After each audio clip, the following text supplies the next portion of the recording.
తక్కువేనండి. 'RR' తర్వాత ఒక myth ఉంటది. తర్వాతొచ్చే మూవీస్ ఫ్లాప్ అయితాయని. కానీ ఈ మూవీతో ఒక సొల్యూషన్ అయితే చెప్పేశారు. 'ఆర్ఆర్' తర్వాత 'ఎన్టీఆర్' కూడా ఒక బిగ్గెస్ట్ బ్లాక్ బస్టర్ కొట్టారని మాత్రం చెప్పుకోవచ్చు. ఈ మూవీ అలాగుందండి. అసలు దీని అవుట్‌పుట్ మాత్రం మీరైతే అస్సలు ఊహించలేరు.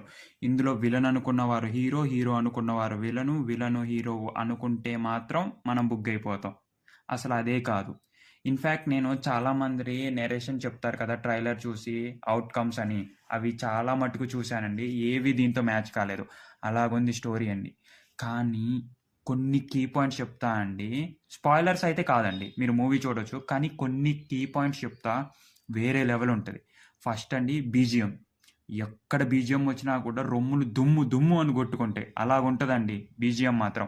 అనిరుద్ మాత్రం ఈ మూవీస్‌తో చంపేసాడని చెప్పుకోవచ్చు. తనకు ముందుల చాలానే మూవీస్ చేశాడు. కానీ ఈ మూవీలో ఉంటాయండి అసలు